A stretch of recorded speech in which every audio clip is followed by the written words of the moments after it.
দেখ হাবিব, এই গেমটা নতুন ডাউনলোড করেছি, বিশাল খেলতে। ফোনটা দেখাইছিস নতুন কিনেছি, ক্যামেরা দেখি পুরো ডিএসএলআর। কি রে তোরা এখানে কি করছিস? আই এখানে বস। এই গেমটা নতুন এসছে, আমরা সবাই ডাউনলোড করেছি, তুইও ডাউনলোড কর। তুই কাকে কি বলছিস? এ তো গরিব, ওদের কাছে ফোন নেই, কি করে গেম ডাউনলোড করবে? সত্যি আসিফ, তোর কাছে ফোন নেই? না, আমার কাছে ফোন নেই। গরিব কোথাকার, এই যুগেও ফোন নেই।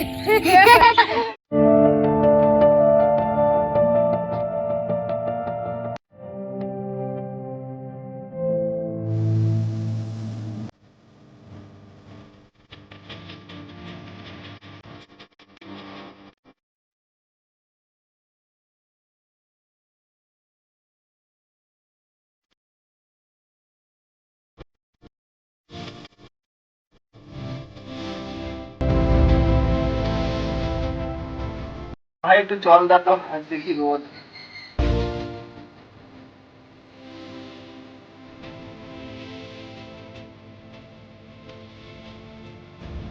ভাই ভালোভাবে পড়াশোনা কর, একদিন তোকে ডাক্তার বানাবো। দাদা, তোমার সাথে আমার একটা কথা আছে। হ্যাঁ ভাই বল, কি কথা আছে? দাদা, আমার সব বন্ধুদেরই ফোন আছে, খালি আমারই না, আমাকে একটা কিনে দিতে হবে ফোন। তুই তো এখন ছোট, এখন তুই ফোন কি করবি? এখন পড়াশোনা কর, পরে ফোন কিনে দেবো। আমি এত কিছু জানি না, আমার এখনই ফোন লাগবে। ঠিক আছে নে, আমি দেখছি ফোন কিনে দেবো।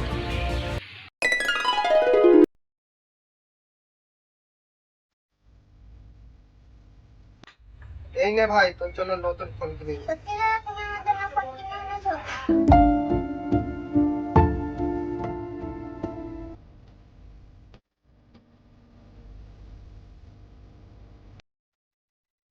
খুব সুন্দর হয়েছে দাদা, আমি আমার বন্ধুদেরকে দেখে আনি।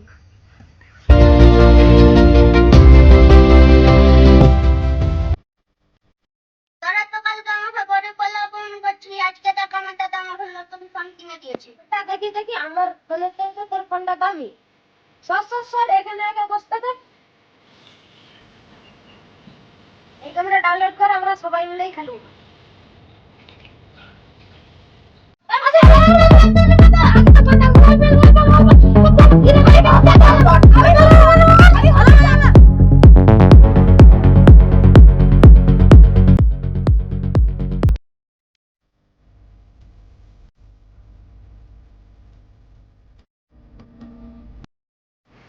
ঠিকঠাক কাজ হচ্ছে তো? হ্যাঁ বাবু, ঠিকঠাক কাজ হচ্ছে, তবুও তুমি একবার দেখো।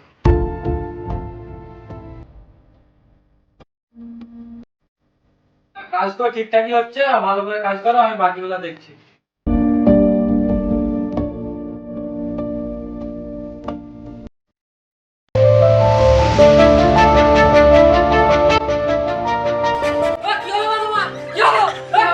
কি হলো? ওটা কি হলো তোমার? অজ্ঞান হয়ে গেল যে? কি হলো তোমার? বাবু মাথাটা ঘুরে গিয়েছিল, তাই পড়ে গিয়েছি। ঠিক আছে, তাহলে আজকে তোমার কাজ করতে পারি, বাড়ি চলে যাও, তোমার শরীরটা যেহেতু অসুস্থ, উঠো। বাড়ি চলে যাও, আমার কাঁধে কাজে আসবে।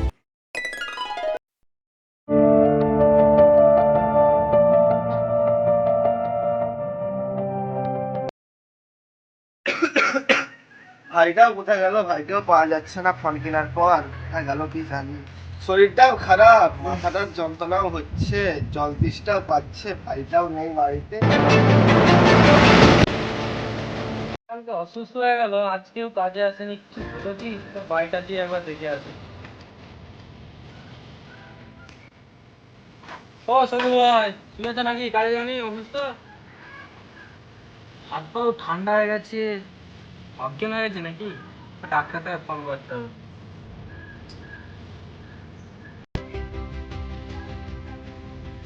হ্যালো, ডাক্তার বাবু, বলছিলাম একটু শহীদুল ভাইয়ের বাড়িটা আসুন তো।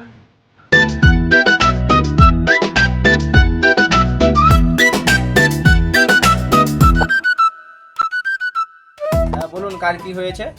এই যে ডাক্তারবাবু দেখুন না, এই শহীদুল ভাই আমার ইট ভাটায় কাজ করে, দিয়ে আজকে কাজে আসেনি, তাই আমি বাড়ি এসে দেখছি অজ্ঞান হয়ে পড়ে আছে, দিয়ে আপনাকে ফোন করলাম।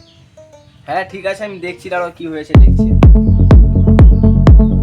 আরে ইনি তো মারা গিয়েছে। কি বলছেন ডাক্তারবাবু, মারা গেছে? এই কালকে ভালো ছিল, আমার ইট ভাটায় কাজ করে এসছে।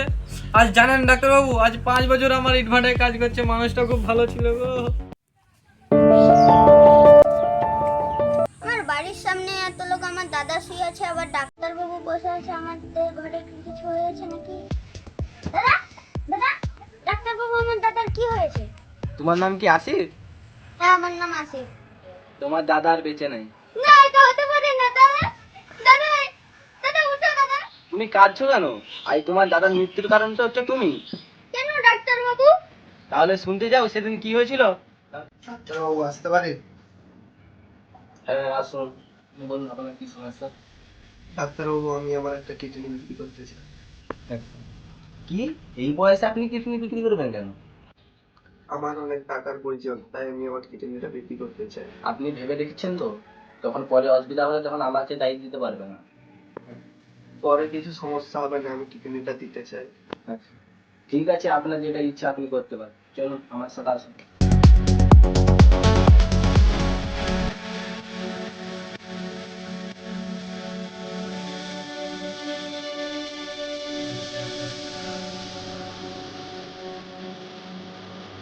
আমার জন্য জীবন দিতে দাদা, আমার মোবাইল চাইনি দাদা, একবার কথা বলো দাদা, একবার কথা।